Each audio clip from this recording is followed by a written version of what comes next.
Rayalaseema lift ఇరిగేషన్కు వ్యతిరేకంగా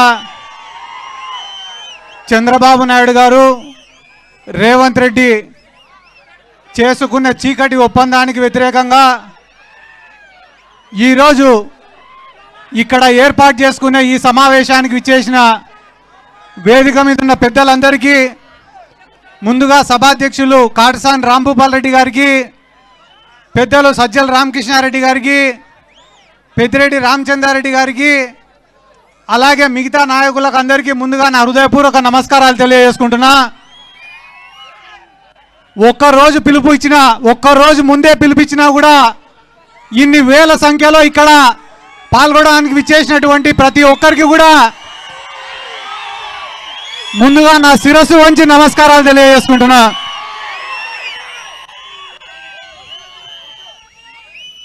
ముఖ్యంగా Rayalaseema lift irrigation అంటే మా జిల్లాలో ఉండే తెలుగుదేశం పార్టీ నాయకులు, రాయలసీమ ఉద్యమకారులు అని చెప్పుకునే చాలా మంది కూడా గడిచిన 2 రోజుల నుంచి ఈ రాయలసీమ లిఫ్ట్ ఇరిగేషన్ వేస్ట్ అని చెప్పడం మొదలుపెట్టినారు.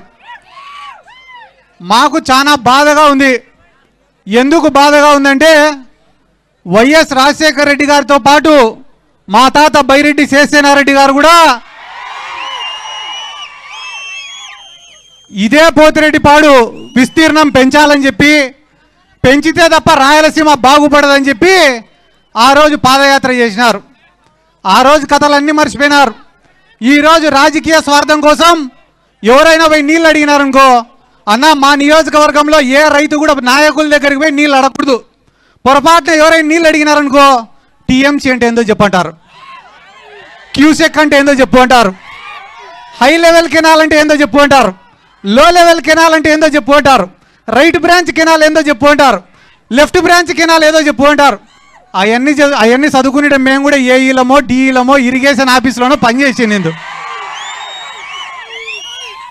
ఇవి అడిగేటోళ్లకు టీఎంసీ అంటే ఏమో తెలియదు మాకు, కానీ ఆయన ఏ పార్టీలో ఉంటాడో కూడా మాకు తెలియదు. 2 రోజులకు ఒకసారి మమ్మల్ని విమర్శించడం తప్ప ఏం తెలియదు.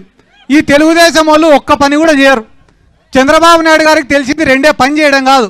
ఒకటి శిలాపలకం వేస్తాడు, పని ఎవరైనా చేస్తే వచ్చి మళ్ళా రిబ్బన్ కటింగ్ చేసి పోతాడు. మా నియోజకవర్గంలో అందరూ కూడా ఒక కథ చెప్పుకుంటా అంటారు. ఏం రా అంటే వేటగాడి కథ. ఒక వేటగాడు ఉన్నాడంట, భీకరమైన యుద్ధం చేసి అడవిలో పులిని చంపినాడంట. చంపిన తర్వాత పాపం వేటగాడికి కూడా బాగా దెబ్బలు తగిలినాయంట. ఆ దెబ్బలకు ఆ నొప్పులకు తట్టుకోలేక ఆడి నుంచి వెళ్ళిపోతే తర్వాత చంద్రబాబు నాయుడు లాంటి వాడు వచ్చినాడు. ఆడికి వచ్చి ఆ పులికుండే గోర్లు పళ్ళు అన్నీ ఎత్తుకొని పోయి నేనే చంపినది నేను నేడంతా. అట ఏ ఒక్క పని కూడా ఈ రాష్ట్రంలో వాళ్ళు చేయరు. ఎందుకంటే ఇక్కడ గొప్పగా వాళ్ళు ఏం చెప్పుకుంటారంటే, ఇంకొకటి హెచ్ఎన్ఎస్ఎస్ పనుల గురించి చెప్పుకుంటారు. హెచ్ఎన్ఎస్ఎస్ పనులు ఎన్టీ రామారావు గారిది ఆలోచన అయితే, అడ్మినిస్ట్రేటివ్ శాంక్షన్ ఇచ్చింది వాళ్ళైతే, దానిలో పూర్తి చేసిందంతా కూడా వైఎస్ రాజశేఖర రెడ్డి గారు అప్పుడు ఉన్నటువంటి కాంగ్రెస్ ప్రభుత్వం. అంతే తప్ప చంద్రబాబు నాయుడుకు దానికి ఎటువంటి సంబంధం కూడా లేదు. అలాగనే ఈరోజు మీరు ఏమన్నా అడగండి, తప్పించుకునేటివే ఉంటాయి తప్ప సమాధానం చెప్పారు. లడ్డు గురించి అడిగినామంటే తప్పించుకుంటారు, మనోళ్ళపైన దాడులు చేస్తారు. మా ఊర్లో పాపం అందరు పోయి సార్ యూరియా కొరత ఉంది సార్ అంటే, రే వద్దురా మీకే మంచిది కాదు క్యాన్సర్ వస్తుంది అన్నారు. అంటే ఇంకా ఎవడు యూరియా గురించి అడగకూడదు. ఏం సార్ 18 ఏళ్ళు దాటిన మహిళలకు అందరికి 1500 ఇస్తారంటే, ఏం చేసుకుంటారమ్మా నా దగ్గర ఉంటే భద్రంగా ఉంటాయి అవన్నీ అంటాడు. అంటే ఏ మాట మాట్లాడినా కూడా అబద్ధమే తప్ప ఇంకొకటి లేదు. పవన్ కళ్యాణ్ గారు ఒకరున్నారు, మీకు ఏ ఆపద వచ్చినా నాది పూచి నన్ను నమ్మి ఆ పక్క ఓటేయండి అని అడిగినారు. పాపం నమ్మి ఓటేస్తే 2 సంవత్సరాలు అయింది. ఈ రోజు వరకు మా నియోజకవర్గాల పక్కకు కూడా రాలేన్నాం. ఆయన కేవలం 2-3 నియోజకవర్గాలు తప్ప ఏడ తిరగాడు. కాబట్టి ఒక్క మాట మీకు అందరికీ చెప్పేదన్నా, ఇక్కడ వేదిక మీద ఉన్న పెద్దలకు అందరికీ నా రిక్వెస్ట్ ఏమరా అంటే, రాయలసీమకు కానీ మీ నెల్లూరు జిల్లాకు కానీ ఎక్కడికి నీళ్లు పోవాలన్నా మా నందికొట్కూరు తాలూకా నుంచే పోవాలా. ఇట్లా గోరుకల్లు రిజర్వాయర్కు పోవాలన్నా, అవుకు రిజర్వాయర్కు పోవాలన్నా, జిఎన్ఎస్ఎస్ ప్రాజెక్టు కింద ఉండే 11 రిజర్వాయర్లకు, గండికోటకు కానీ, వామికొండకు కానీ, సర్వరాయ సాగర్ కానీ మన 11 ప్రాజెక్టులు జిఎన్ఎస్ కింద పోవాలన్నా, కేసీ కెనాల్కు నీళ్లు పోవాలన్నా, నిప్పులవాగు ద్వారా కేసీ కెనాల్కు పోవాలన్నా, మీకు వెలిగోడు రిజర్వాయర్కు పోవాలన్నా, బ్రహ్మం సాగర్కు నీళ్లు పోవాలన్నా, కంటలేరుకు నీళ్లు పోవాలన్నా, సోమశీలకు నీళ్లు పోవాలన్నా, చివరికి మెడ్రాస్కు నీళ్లు పోవాలన్నా కూడా మా నందికొట్కూరు తాలూకా నుంచే పోవాలా. శ్రీశైలం ప్రాజెక్టు కోసం భూములు కోల్పోయింది మేము. ఈ రోజుకి 98 జీవో కింద ఉద్యోగాలు రాలేని చెప్పి 100ల మంది రోడ్లు పట్టుకొని తిరుగుతా అంటే వాళ్ళ బాధలు చూడలేక కన్నీళ్లు పెట్టుకుంటా అనేది మేము. ఇంతమందికి నీళ్ళు ఇచ్చి, ఇన్ని భూములు ఇచ్చి, ఈరోజు మా ప్రాంతంలో నిలబడే ప్రాజెక్టులు ఎందుకు పనికిరావంటే మాట్లాడే వాళ్ళు మా నియోజకవర్గాలలోకి వస్తే చెప్పులతోటి చీపుర్లతోటి ఖచ్చితంగా తంతామని కూడా చెప్తున్నాం. ఎందుకంటే ఎన్నో ప్రాజెక్టులకు లేవన్నా పోతిరెడ్డిపాడు కావచ్చు, బనకచర్ల కావచ్చు, ఇట్లా పోతే హెచ్ఎన్ఎస్ఎస్ కావచ్చు, మల్యాల లిఫ్ట్ ఇరిగేషన్ కావచ్చు, ముచ్చుమారి ఎత్తిపోతల పథకం కావచ్చు, ఏ ప్రాజెక్ట్ వచ్చినా మేము భూములు కోల్పోతున్నాం, సర్వస్వం కోల్పోతున్నాం, ఈ ప్రాంతం ఇడిచిపెట్టి వలసలు పోతున్నాం.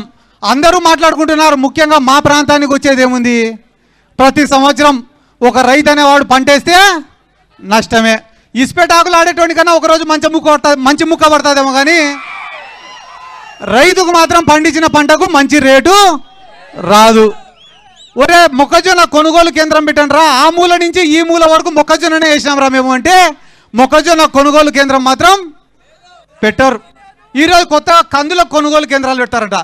నేను నిన్ననే అందరిని అడిగిన, ఎందుకు పెట్టినారా కందుల కొనుగోలు కేంద్రం అంటే, అన్న పంట లేదన్నా అందుకని పెట్టినాడు అని అడుగుతా. కాబట్టి ఇంకా పెద్దలు చాలా మంది మాట్లాడేది ఉంది. అన్న మీకు రిక్వెస్ట్ చేస్తున్నా, పెద్దిరెడ్డి రామచంద్రారెడ్డి గారిని, సజ్జల రామకృష్ణారెడ్డి గారికి కానీ, ఈ ప్రాజెక్టులన్నీ పూర్తి అయిపోతాయి, జగన్మోహన్ రెడ్డి గారు ముఖ్యమంత్రి అయిపోతారు. ఈ నందికొట్కూరు నియోజకవర్గంలో మాకు రైతాంగం, వ్యవసాయం తప్ప వేరే ఆదాయ వనరులు ఏమీ కూడా లేవు. ఈ ప్రాంతంలో 95% మంది బీసీలు, ఎస్సీలే కాదన్నా ఓసీలు కూడా 95% మంది పేదవాళ్ళే తప్ప డబ్బులు ఉన్న వాళ్ళు ఎవరు కూడా లేరు. ఎవరో ఇద్దరో ముగ్గురో తెల్ల సొక్కాలు వేసుకొని వచ్చినా వెనకన్నీ బొక్కలే తప్ప ఏమీ లేవన్నా. మేము ఇటువంటి మీటింగులు పెట్టాలనుకున్నా కూడా, పార్టీ కార్యక్రమాలు చేయాలనుకున్నా కూడా అందరికీ ఒక భారమైన ఒక 2-3% డబ్బులు ఉండే వాళ్ళు ఉన్నారు, కానీ వాళ్ళు అవతల పార్టీలో ఉన్నారన్నా. కాబట్టి వ్యవసాయం లాభసాటికన్నా జరగాల, లేదా ఏమైనా పరిశ్రమలన్నా రావాలా, లేదా వ్యవసాయానికి సంబంధించిన పరిశ్రమలన్నా రావాలా, లేదా ఒక అగ్రికల్చర్ యూనివర్సిటీ రావాలా. మీలాంటి పెద్దలు పోయి జగన్ సార్కు చెప్తేనే మా లాంటి వాళ్ళ కష్టాలు తీరుతాయన్నా. ఎందుకు నేను ఈ మాట మీకు చెప్తానా అంటే, ఇదే నియోజకవర్గంలో కేవలం ఇద్దరి దగ్గరనే డబ్బులు ఉన్నాయన్నా. వాళ్ళిద్దరు కూడా అవతల పక్కనే ఉన్నారు. వాళ్ళకేం లే, నేను ఏడైనా కనిపిస్తే నా మీద విమర్శలు చేయడం తప్ప వేరేదేం చేత కాదు. కాబట్టి నా సిన్సియర్ రిక్వెస్ట్ అన్న, మీరే జగన్ సార్ దగ్గరికి తీసుకుపోవాలా. ఈ నందికొట్కూరు నియోజకవర్గం అంటే నిజంగానే చెప్తానన్నా, ఏవో 2-3 తప్పిదాల వల్ల ఓడిపోయినాం తప్ప వైఎస్ఆర్ కాంగ్రెస్ పార్టీకి కంచుకోటన్న మా నందికొట్కూరు నియోజకవర్గం.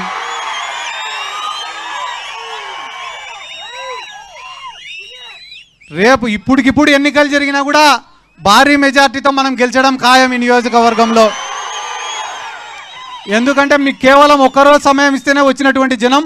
కాబట్టి మాకు కూడా ఇంతగా గడిచిన 2 రోజులుగా సహకరించినటువంటి కాటసాని రాంభూపాల్ రెడ్డి గారికి, మిగతా వేదిక మీద ఉన్న పెద్దలకు అందరికీ నా ధన్యవాదాలు తెలుపుకుంటూ, మరొకసారి మీకందరికీ నా శిరస్సు వంచి నమస్కారాలు తెలియజేసుకుంటూ సెలవు తీసుకుంటున్నాను. జై జగన్, జై జగన్, జై రాయలసీమ.